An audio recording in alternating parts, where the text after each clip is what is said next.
Hello എല്ലാവർക്കും LLB ജംഗ്ഷന്റെ പുതിയൊരു വീഡിയോയിലോട്ട് സ്വാഗതം. ഇന്ന് നമ്മളിവിടെ ഡിസ്കസ് ചെയ്യാൻ പോകുന്നത് കമ്പനീസ് ആക്ട് 2013 അണ്ടറിലുള്ള ഒരു കേസ് ലോനെ കുറിച്ചിട്ടാണ്. അതായത് Lee versus Lee air farming limited. അപ്പം നമുക്ക് വൈകിക്കാണ്ട് ടോപ്പിക്കിലോട്ട് പോവാം. ഡോക്ട്രിൻ ഓഫ് കോർപ്പറേറ്റ് വെയിലിൻ്റെ അണ്ടറിലും അതുപോലെ തന്നെ ഇൻകോർപ്പറേഷൻ ഓഫ് കമ്പനിയുടെ അണ്ടറിലും നമുക്ക് നോട്ട് ചെയ്യാൻ പറ്റിയിട്ടുള്ള കേസ് ലോവാണ് Lee versus Lee air farming limited എന്ന് പറയുന്നത്. In this case, Lee incorporated a company of which he was the managing director. ഈ കേസിൻ്റെ അണ്ടറിൽ എന്താണ് പറഞ്ഞിട്ടുള്ളത് എന്ന് വെച്ചാൽ ലീ എന്നുള്ളൊരു പേഴ്സൺ ഒരു കമ്പനി ഇൻകോർപ്പറേറ്റ് ചെയ്യുണ്ടായി ആൻഡ് ആ കമ്പനിയുടെ MDയും ഈ ലീ പറഞ്ഞിട്ടുള്ള പേഴ്സൺ തന്നെയായിരുന്നു. അതായത് ലീ ഇൻകോർപ്പറേറ്റ് ചെയ്തിട്ടുള്ള കമ്പനിയിലെ MD എന്ന് പറയുന്നത് ലീ തന്നെയായിരുന്നു.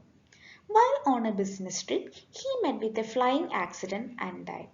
ഒരു ബിസിനസ് ട്രിപ്പിൻ്റെ ഭാഗമായിട്ട് ലീക്ക് ഒരു വിമാനത്തിൽ സഞ്ചരിക്കേണ്ടി വന്നിട്ടുണ്ടായിരുന്നു ആൻഡ് ആ വിമാനം ഒരു ആക്സിഡൻറ്റിൽ പെടുകയും അതുവഴി ലീ മരണപ്പെടുകയും ഉണ്ടായിട്ടുണ്ടായിരുന്നു. അതായത് ആ ഒരു എയ്റോപ്ലെയിൻ യാത്ര വഴി ലീ മരണപ്പെട്ടു. He was also the pilot of the company.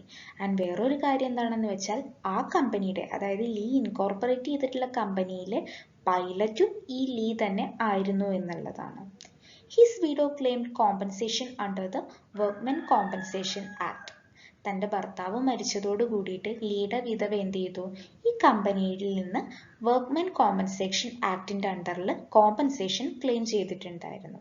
അതായത് ലീയുടെ ഭാര്യ, അതായത് മരണപ്പെട്ട ലീ എന്ന് പറഞ്ഞ പേഴ്സൻ്റെ ഭാര്യ ഈ ലീയുടെ കമ്പനിയിൽ നിന്ന് തന്നെ വർക്ക്മെൻ കോമ്പൻസേഷൻ ആക്ടിൻ്റെ അണ്ടറിൽ കോമ്പൻസേഷൻ ക്ലെയിം ചെയ്യുകയുണ്ടായി. സോ അങ്ങനെ ആ ക്ലെയിം ചെയ്ത സമയത്ത് the objection was raised that how could Lee's widow ask compensation for the death of Lee himself. അതായത് ലീയുടെ ഭാര്യ ആ കമ്പനിയിൽ നിന്ന് കോമ്പൻസേഷൻ ക്ലെയിം ചെയ്ത സമയത്ത് അവിടെ റേസ് ചെയ്യപ്പെട്ടിട്ടുള്ള ഒബ്ജക്ഷൻ എന്തായിരുന്നു എന്ന് വെച്ചാൽ ഈ കമ്പനി ഫോം ചെയ്തിട്ടുള്ള ലീയാണ്, ആ കമ്പനിയിലെ MD എന്ന് പറയുന്നത് ലീയാണ്. സോ അങ്ങനെ ഇരിക്കുമ്പോൾ എങ്ങനെയാണ് സ്വന്തം കമ്പനിയിൽ നിന്ന് തന്നെ ലീൻ്റെ വിഡോയ്ക്ക് ലീ മരണപ്പെട്ടതിൻ്റെ പേരിൽ കോമ്പൻസേഷൻ ക്ലെയിം ചെയ്യാൻ കഴിയുക എന്നുള്ളതായിരുന്നു. സോ ഈ ഒരു ഡിസ്പ്യൂട്ട് കോടതിയുടെ മുൻപാകെ എത്തി. So the court made it clear that even though Lee himself was MD of the company, he and the company were different. അതായത് കോടതിയുടെ മുൻപാകെ ഈ ഒരു ഡിസ്പ്യൂട്ട് വന്ന സമയത്ത് കോടതി ക്ലിയർ ആയിട്ട് പറഞ്ഞു, അതായത് ലീ ആ കമ്പനിയുടെ MD ആണെങ്കിൽ പോലും ലീ വേറെയാണ്, ലീ ഇൻകോർപ്പറേറ്റ് ചെയ്തിട്ടുള്ള കമ്പനിയാണ്. അതായത് നമ്മൾ already nature of the company അല്ലെങ്കിൽ ക്യാരക്ടറിസ്റ്റിക്സ് ഓഫ് കമ്പനി എന്ന ടോപ്പിക്ക് ഡിസ്കസ് ചെയ്ത സമയത്ത് പറഞ്ഞിട്ടുണ്ടായിരുന്നു കമ്പനിക്ക് ഇൻഡിപെൻഡൻറ്റ് കോർപ്പറേറ്റ് എക്സിസ്റ്റൻസ് ഉണ്ട് എന്നുള്ളത്. അതായത് കമ്പനിയുടെ ഷെയർ ഹോൾഡേഴ്സ് വേറെയാണ്, കമ്പനി വേറെയാണ്.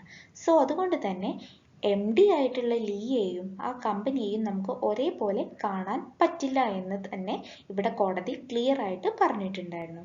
The compensation was claimed from the company. So അതുകൊണ്ട് തന്നെ രണ്ടു പേർക്കും അവരവരുടേതായിട്ടുള്ള ഡിഫറെൻറ്റ് എക്സിസ്റ്റൻസ് ഉള്ളത് കൊണ്ട് തന്നെ ലീയുടെ വിഡോയ്ക്ക് കമ്പനിയിൽ നിന്ന് കോമ്പൻസേഷൻ ക്ലെയിം ചെയ്യാൻ കഴിയും എന്നാണ് ഈ ഒരു കേസിൽ കോർട്ട് ഹെൽഡ് ചെയ്തിട്ടുണ്ടായിരുന്നത്. ഇന്നത്തെ ഈ വീഡിയോ നിങ്ങൾക്ക് എഫക്റ്റീവായി തോന്നിയെങ്കിൽ വീഡിയോ ലൈക്ക് ചെയ്യാനും ഷെയർ ചെയ്യാനും മറക്കരുത്. അതുപോലെ ചാനൽ ഇതുവരെ സബ്സ്ക്രൈബ് ചെയ്യാത്തവർ ചാനൽ സബ്സ്ക്രൈബ് ചെയ്യാനും മറക്കരുത്. So thank you for watching the video.